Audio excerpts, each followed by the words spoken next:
Hello, dear students. Very good morning to all of you. In the previous video, we have discussed about the various methods of the asexual reproduction proper and the most famous vegetative propagation. And in vegetative propagation, I have discussed the natural vegetative propagation that naturally occurs in the nature, and by this method the plants naturally multiply and increase their numbers and make their identity as a species continue in the nature. Okay. Today, I will discuss the most important process of the vegetative reproduction, that is the artificial methods of vegetative reproduction, and it is the rapid method for planting various varieties of plants which have the commercial use for human being, like that of fruit yielding plants, flower yielding plants, pulses yielding plants, spices yielding plants, medicinal plants. Okay, but nowadays this method is extensively used. बहुत ज़्यादा use किया जा रहा है, extensively used in the commercial production of the fruit yielding plants, flower yielding plants and medicinal plants. Okay, कहने का मतलब ये है कि आजकल तरह तरह के फ्लावर वाले प्लांट्स इस विधि के द्वारा बनाए जा रहे हैं और तरह तरह के जो फ्रूट्स यील्डिंग प्लांट्स हैं उनको तैयार किया जा रहा है और जो मेडिसिनल प्लांट्स हैं उनको तैयार किया जाता है. So artificial method of vegetative production का बहुत ज्यादा यूज जो है आजकल हॉर्टिकल्चर में किया जा रहा है. You know that horticulture is the branch of agriculture and botany, दोनों में पढ़ाया जाता है. So it is the agrobotany. Horticulture is the agrobotany in which we produce commercial plants. Commercial plants means those plants having quality of products, having especially products which are used by human beings, like that of fruits, flowers, medicines, spices, pulses, etc. Okay. So, the scientist, the biologist who engage, who working for the commercial production of plants by artificial vegetative propagation are called horticulturist कहा जाता है उन्हें, या plant Grover कहा जाता है. नए पौधे, नई वैरायटी के पौधे बनाने वाले लोग कहे जाते हैं. That is the horticulturist. So horticulture is the agrobotany in which we grow, we develop commercial plants. Okay, so briefly I will discuss about the three main methods of the artificial vegetative reproduction, and these are the very important for examination point of view in high school. Okay, cutting, layering, grafting. First one is the cutting. Cutting means ropan. That is to cut any part of the plant, any part of the plant. Root, stem, leaf. These are the three main parts of the plant. So cutting any part of the plant from which new plant are grown. So it is clear that those parts have the specific bud, must be specific bud. Adventitious must be present. अगर उस part में adventitious buds नहीं है तो उससे नया पौधा थोड़ा निकलेगा. तो कोई टोटीपोटेंट सेल्स होनी चाहिए, मेरिस्टेमेटिक जोन होना चाहिए. जहां high power of cell division हो, तो क्या बड्स होता है वहां पर होना चाहिए। आप जानते हैं कि तने का एक विशेष कैरेक्टर होता है स्टेम का, the presence of nodes and internodes. जैसे ये शुगर केन का स्टेम है, अब इसके बीच में ये क्या है, नोड्स है, यहाँ नोड्स है, ये नोड्स मान लो, ये भी नोड्स है। दो नोड्स के बीच का जो स्थान होता है वो इंटर नोड्स होता है। इंटर माने बीच, नोड माने दोनों के बीच। तो नोड्स पे जो है एवेंटिसस बड्स होनी चाहिए। तो कटिंग में क्या करते हैं भैया, हम रोपण करते हैं, यानी पौधे के किसी पार्ट को टुकड़ों में काट करके 20 से 30 सेंटीमीटर का टुकड़ा काटते हैं, and then that piece of cut pressed into the soil, and you can see that after 1 week or 2-3 days after, the roots are developed from the lower portion of the node, and shoot are developed from the upper portion of the node। यानी small piece of plant, पौधे का कोई भाग, जैसे यहाँ stem है, उसको हमने क्या किया, प्रोपेगेशन में इस्तेमाल करें। और उस टुकड़े को, भाई गन्ना बोते हैं, घर पे खेती बाड़ी करते हैं, तो कुछ तो देखे होंगे। तो इस तरह से हम ये चीज करते हैं, जैसे गुड़हल में भी आप करते हैं, गुड़हल के डंठल लेके लगा देते हैं, उधर सब कटे। ओके, कमल में भी करते हैं। ओके, तो कमल, गुलाब में करते हैं, नॉट कमल, गुलाब में भी करते हैं। तो शुगर का ये पीस ऑफ कट है, इसको आपने जमीन में दबा दिया, कुछ समय बाद नोड से जो है रूट्स निकलता है, और यहाँ से सूट निकलता है। सूट का मतलब होता है जो बाद में चलकर स्टेम बनाएगा और पूरा प्लांट का फॉर्मेशन करेगा। ओके, तो cutting is the very common method, very familiar method which had been used ancient time, प्राचीन समय से कटिंग चली आ रही है। जैसे शुगर केन में हम करते हैं, रोज का प्लांट बनाते हैं, ग्रेप्स में होता है, इस तरह से बहुत सारे प्लांट होते हैं। Okay, second method is the layering, this is the most important. This is the recent method. Layering का मतलब दबा दो प्लांट के किसी पार्ट को, किसी पार्ट का मतलब बेसिकली यहाँ actually layering is done in large plant having large branches which are bending near the soil surface। Layering उन्हीं पौधों में हो सकती है जिसकी ब्रांचेस थोड़ा जमीन तक झुकी रहती है, जैसे जो है जैस्मिन में लेयरिंग की जा सकती है।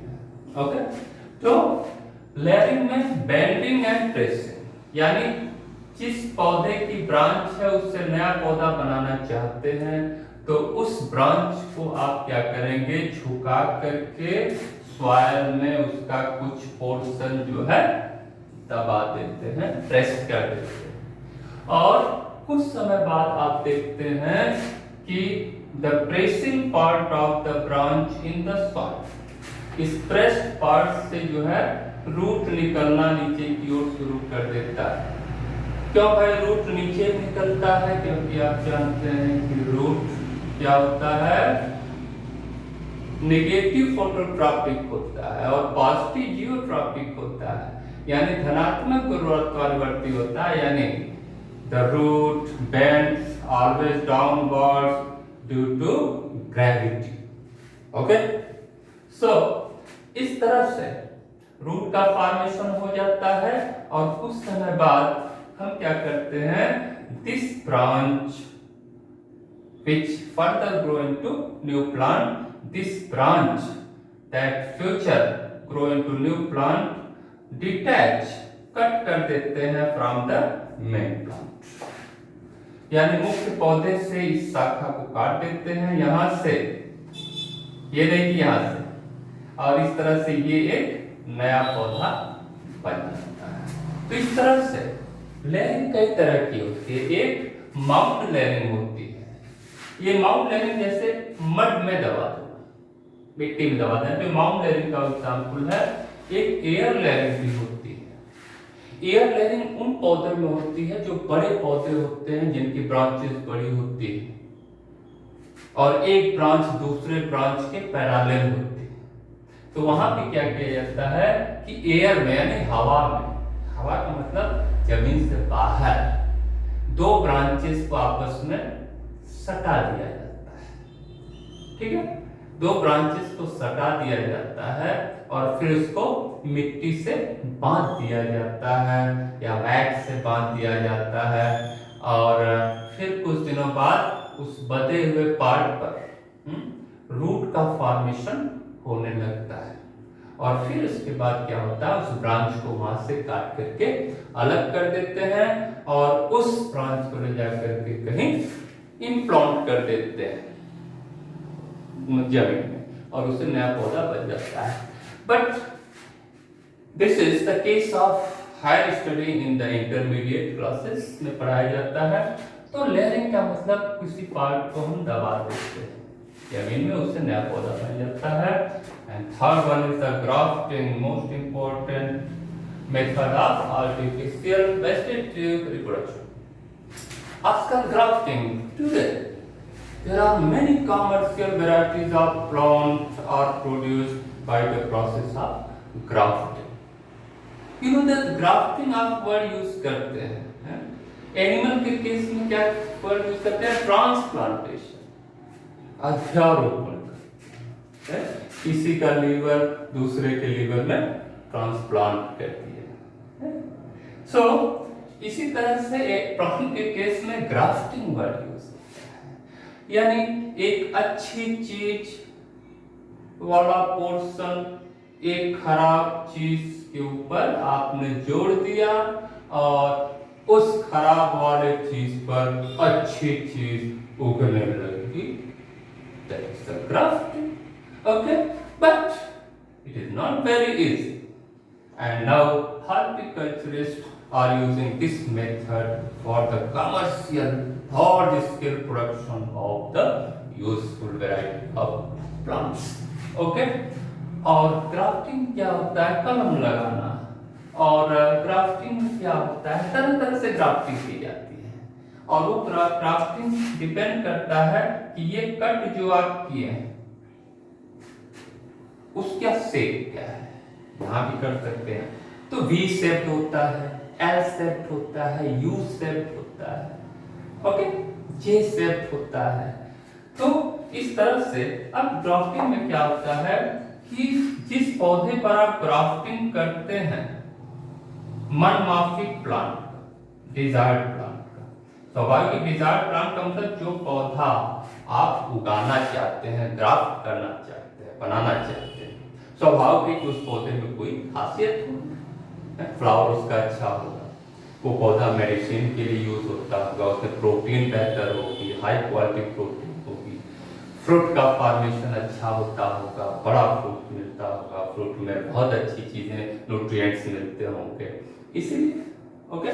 तो उसके पहले डिजायर्ड प्लांट के पार्ट को, पार्ट का मतलब फिर वही बात आ गई कि वो पार्ट कौन सा जिसमें मेरिस्टेमेटिक जोन ज्यादा पाया जाए, दैट इज द बड्स और apical portion of the stem. Okay, तो अब जैसे हमने बताया कि तो ये तो सियान होता है, जिस पौधे को आप ग्राफ्ट करना चाहते हैं उसको सियान कहते हैं। वर्ड आपको याद होना चाहिए, सियान। सियान हमेशा डिजायर्ड प्लांट हो, और जिस पौधे पर आपने इस सियान को ग्राफ्ट किया उसको स्टॉक कहते हैं। और नेचुरली स्टॉक जो होता है वो वाइल्ड वैरायटी हो सकती है प्लांट की, या देसी वैरायटी हो सकती है, यानी एक सामान्य पौधा होता है, लेकिन खासियत होनी चाहिए कि इसमें रूट सिस्टम वेल डेवलप होना चाहिए ताकि जल्दी जल्दी वाटर एंड मिनरल्स जाए। और इसको मिल, ठीक है। रूट सिस्टम ज्यादा डेवलप होना चाहिए और डिजायर्ड प्लांट की कोई खासियत होनी चाहिए, ठीक है। तो इस तरह से इस बर्ड्स को आपने ले करके इस वी शेप स्ट्रक्चर में ग्राफ्ट कर दिया, क्या कर दिया, जोड़ दिया, और जोड़ करके या इसको, इस पोर्शन को आप वैक्स से या मड वगैरह से आप बांध देते हैं। क्यों बांधते हैं, टाइटली बांधते हैं, टाइटली टाइट दिस पोर्शन। क्यों बांधते हैं, क्यों टाइटली बांधेंगे तो दो चीजें होंगी, एक तो ये खुला नहीं होगा जिससे इंफेक्शन के चांसेस कम होंगे, बैक्टीरियल इंफेक्शन नहीं हो पाएगा, वायरल इंफेक्शन, ठीक। दूसरा इसलिए टाइट करते हैं कि ये पार्ट सूख न जाए जल्दी, क्योंकि हफ्ता 2 हफ्ते का समय लगता है इसको जोड़ने में। और तीसरी खासियत, third importance is the tightly joining of cambium. आप जानते हैं, और एक चीज और बता दें, one thing is clear that grafting always done in dicot plant। इसमें होता है डाइकाट प्लांट में ही ग्राफ्टिंग की जा सकती है, ये क्वेश्चन पूछा जाता है। Why in monocot grafting cannot take place? क्यों, क्योंकि मोनोकाट में कैम्बियम नहीं पाई जाती है, क्योंकि आप जानते हैं कि कैम्बियम में ही सेकेंडरी जाइलम और सेकेंडरी फ्लोएम होता है। तो दोनों के कैम्बियम आपस में टाइटली जुड़ने चाहिए, ताकि इससे जो वाटर एंड मिनरल्स पहुंच रहा है वो इसको जल्दी जल्दी मिल सके। जितना जल्दी जल्दी मिलेगा उतना जल्दी जल्दी ये बर्ड नए प्लांट में ग्रो करेगा, ठीक है। तो इस तरह से पहली चीज, grafting always performed in dicot plant because dicot plant have the cambium as well cambium. In monocot there is no cambium is present, so in monocot grafting is never occur. जैसे गेहूं, धान, बाजरा, ज्वार, ये सब मोनोकाट प्लांट है, बांस, इनमें जो है ग्राफ्टिंग